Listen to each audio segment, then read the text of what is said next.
Hello, and this is the concluding session for our Early Childhood Student Hub Live event. Have you enjoyed the programme? Let us know by clicking yes or no on the interactive widget.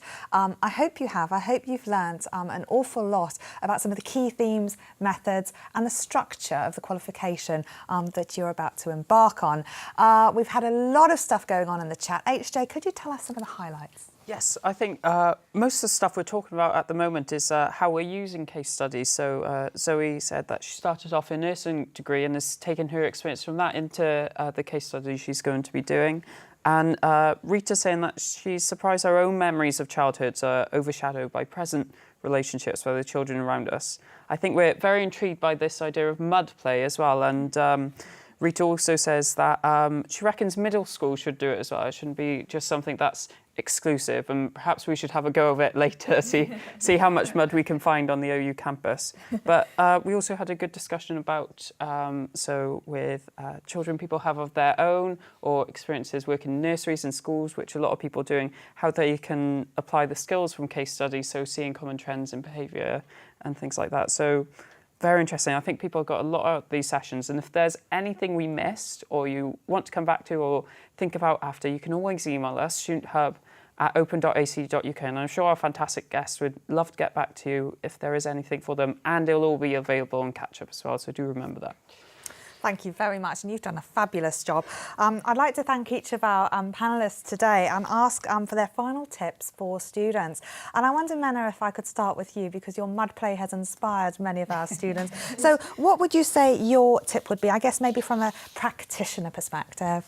I think wherever you're looking at children and you're going to be observing children and you're doing those case studies, do that reflective thinking that we've been talking about all the way through.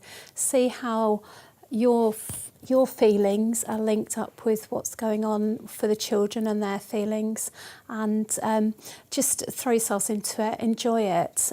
Playing creativity is fascinating to study, and I'm sure all the students that are engaging in this will have a lot of fun alongside the hard work that's going to make them successful learners with the Open University. Sue, what would you say to represent a tutor view? Oh, well, I'm a tutor, so I'm going to say use your tutors. Seriously, we are the conduit between the materials and the academic content of the course and students' ability to actually meet the requirements. So why not use a fantastic resource? Absolutely, and they'll always tell you to go away if you're asking too many questions, but that very rarely happens, does it? Excellent. So do connect with your tutor as soon as they're allocated, which will be in the next week or so, and make sure you check out all your opportunities to attend tutorials as well and get those marked in the study calendar. Natalie, what would your advice be for new students? I think, students have already invested a lot of time and energy into getting this far, and we haven't even started the modules yet. So it is about making sure that you do think about the time and the space that you need to study, so that you can really engage with the module and the materials, because they really are a fantastic resource, and you really will get a lot out of the module, but you have to make that commitment to be able to engage in it. And I know that can be really difficult. I've studied part-time, full-time, while working full-time as well, and we all have had some experience of that, so we know how difficult it is, but you'll get out as much as you put in. So if you can really try and make that space and time, it is really worth it. Now, this is one event that you've had for your students as part of the induction programme. Tell us what else there is in store for them. Yep, so next Monday on the 25th, 2 to 3 p.m. we are running a Adobe Connect session that will be online via the E109 and E110 and the qualification website, and that's going to be on assessment. So we will be looking at the way in which the assessment for both modules is structured, and also thinking about that first TMA that comes fairly soon in the module. So we'll be talking about that. Lovely.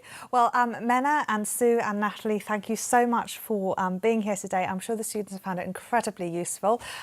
Anything else, as HJ says, do drop us an email, studenthub@open.ac.uk.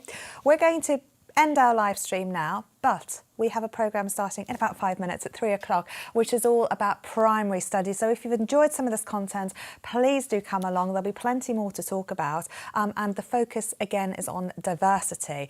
So come along, you'll have to log in again because it's a new event. So we'll see you in about 5 minutes if indeed you're planning to stay. If not, all the best for your future studies. Do check out our Future Student Hub Live events that are for reorientation. We also have essay writing workshops. Those are open for all students. And you can see all of the events that we've got coming up over the next month on the Student Hub Live website. But thank you very much for participating. And that's all from us here at the Student Hub Live. Good luck with your studies and we hope to see you soon.